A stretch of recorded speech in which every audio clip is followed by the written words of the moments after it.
Why do rappers keep using 70s samples, even though using samples can cause a huge array of legal issues and lawsuits? It's probably because they just sound so good, especially compared to today's clicking around on a laptop method to making music. The musicianship they had back in the day was truly special. It's no wonder why they called it the golden era. Ever since the beginning of hip-hop, late 60s and 70s samples have been the backbone to the sound for some of the most iconic rappers in history. And those same samples have stood the test of time, helping create some of the biggest songs for modern rappers like Kendrick Lamar, Drake, 21 Savage, J. Cole, and even one of Future's biggest songs, Mask Off. So today we're gonna break down a real 70s sample to see what makes these samples so amazing that keeps these rappers coming back over and over. And first things first, we need to find a sample. And today's sponsor is Tracklib, which I'll get into more on them later, but for now, let's get digging. All right, so we're in Tracklib right now, and the first thing that I'm gonna go and do is go to the release year, and I'm just gonna set a date range of early 70s all the way to the late 70s so that we're only getting samples that are from the 1970s. And then over here on genre, I'm just gonna go into R&B and soul and just check all of those, because most of these 70s songs that they're sampling are soul and R&B kind of songs.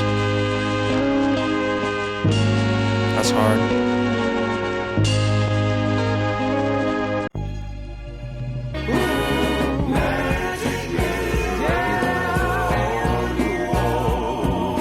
So after searching for a while, I found this sample.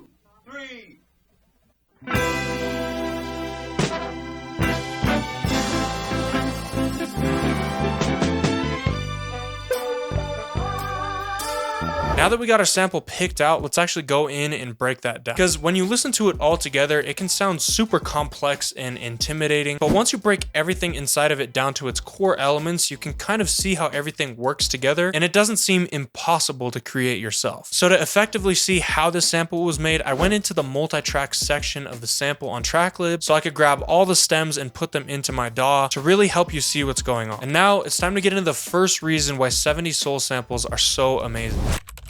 Instrumentation. As you may be able to guess, back in the 70s, they didn't have a bunch of synthesizers and VSTs and all the digital tools we have today to help us make music. They were limited to using all live recorded instruments, which gave these songs a superhuman, warm kind of feeling. So here's some of the common instruments you see again and again in 70s samples. You're always going to hear some sort of live drums, typically an electric bass and an electric guitar, some keys for the chords, and this could be with an acoustic piano or a Fender Rhodes. There's almost always some string instruments like violin and cello. There's also a lot of brass with instruments like saxophone, trumpets, and trombone. And then if you ask me, the real magic comes from those soulful vocals. And if we open up the stems to our sample, you can see that it has drums, bass, keys, guitar, strings, brass, and vocals. And as someone who makes these 70s inspired samples very often, I would say that the best way you can start out is with the drums. And this is because the drums can set the whole entire groove and foundation for the sample. So let's check out the drums on this sample, which I've recreated in MIDI just to help you visualize it a little better.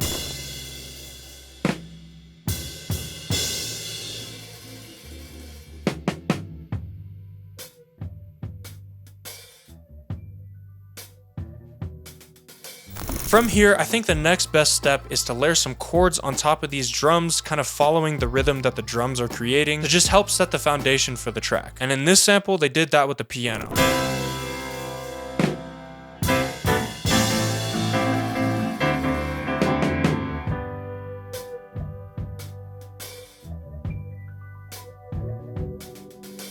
One key thing to keep in mind with all these instruments is that they were actually recorded live by real people. So there's always going to be imperfections with their recordings, their timing, etc. But these imperfections help give these songs such a human, soulful kind of sound, which stands out dramatically whenever you compare it to today's more robotic sounding melodies that are just clicked in on a computer. So if you want to make your MIDIs a little bit more soulful, make sure that you're not playing everything perfectly in time and mess with the velocities and the timing a little bit just to get a more human sound. Next up, let's add back in the Rhodes, which on this sample kind of serves as a top line accent kind of melody.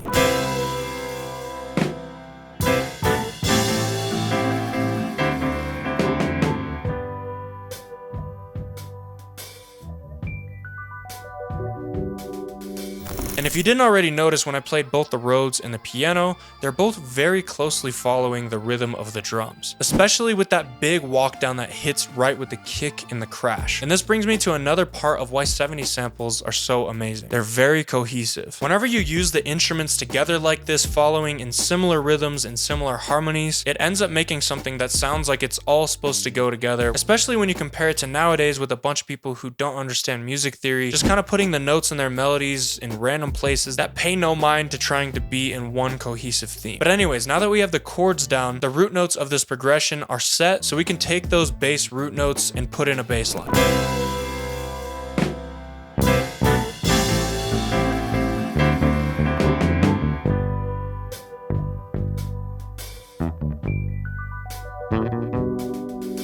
And if you notice by the MIDI of that bass line, it looks a little bit busy. And that's because typically in these 70 samples, they don't really have these long drawn out bass lines like you might see in melodies made in more modern music. They have more of a rhythmic and melodic sound to the bass, and it adds a ton of groove and feeling to the song. And next up, we've got the guitars, and one cool thing that they did on this sample is layer two different guitarists playing at the same time. But one key thing they do to make each recording sound different is by adding different effects to one of the guitarists' guitars, so that it's kind of creating this different texture in your left and right ear.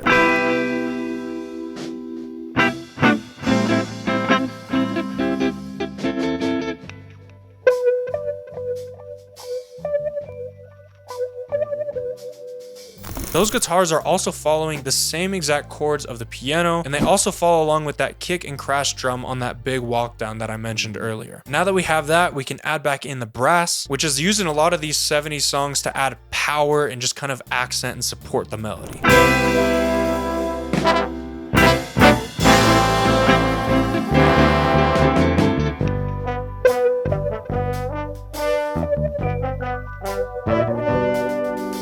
And as you can tell from listening to that, the brass here isn't really used as the main melody that would kind of stick in your head. It's more just meant to kind of add some power, ear candy, and just kind of support the melodic ideas that are already going on, like that big walk down that we keep seeing in all of these instruments. So from here, the foundation is pretty solid for this sample, but it's missing one of the most ear-grabbing parts: the top line melody. On a lot of these 70s songs, strings like violins, cello, and violas are used to create the top line melody for the track, and on this sample specifically, the strings sound amazing.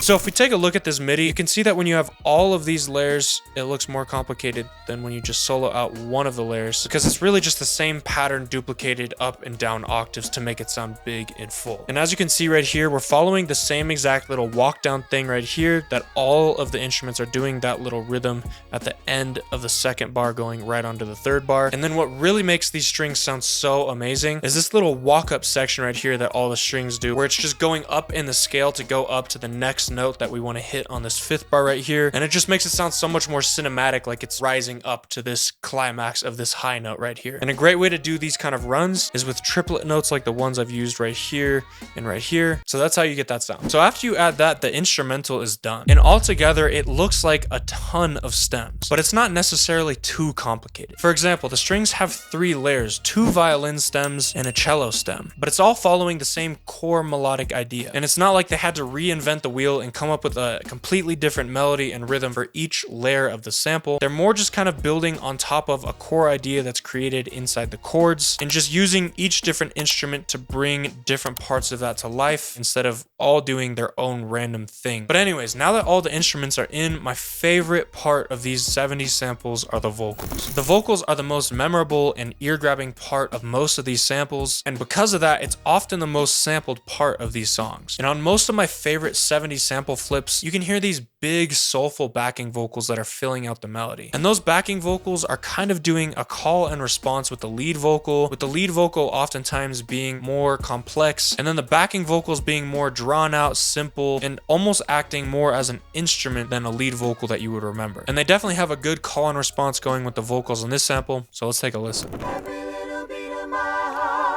Every little beat, yeah, it's for you, love.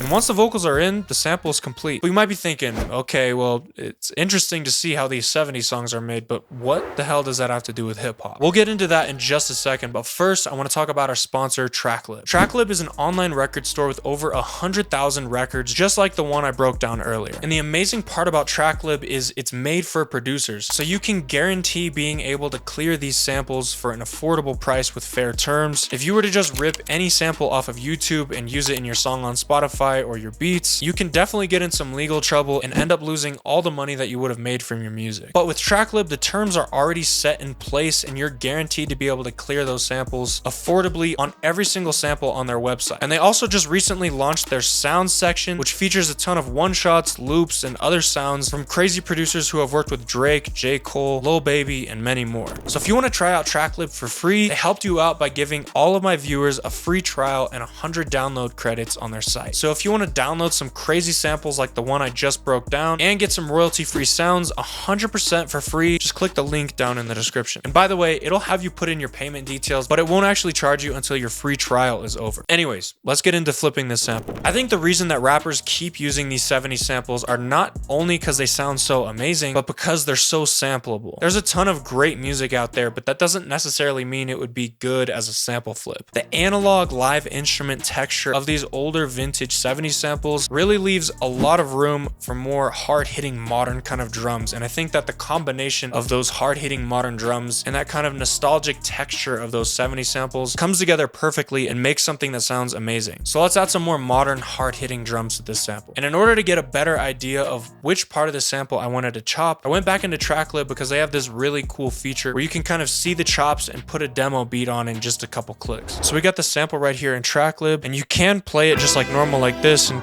kind of click around, but this loop feature right here makes it super easy to kind of get a feel for where you want to chop your sample. So I'm going to work with that, and then I'm also going to bring it up in pitch a little bit. And as you can see, I'll just keep looping it. I really like this string right here.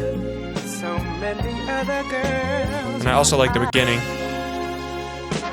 And then if we add these demo drums, you can just see if the bounce is gonna work with like some trap drums.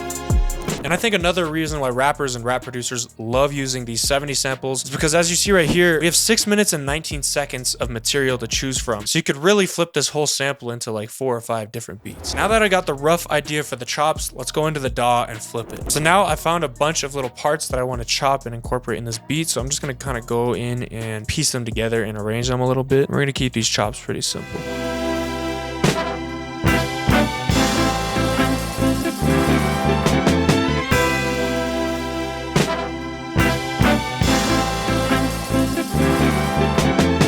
That up.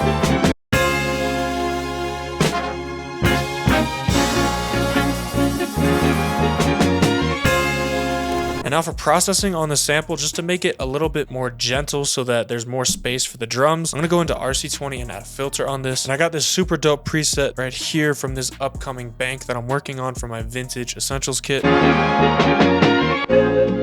So many other girls I have dated, but it seems like all those years were really wasted.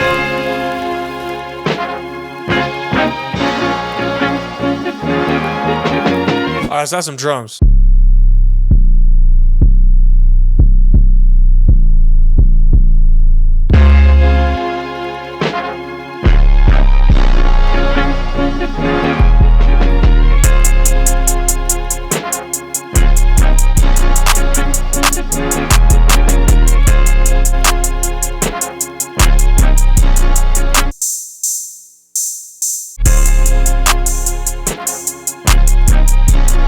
Alright, so pretty simple little 5-minute beat just to kind of show how these samples could be flipped, and this is what we get. So many other girls I have dated, but it seems like all those years were really wasted.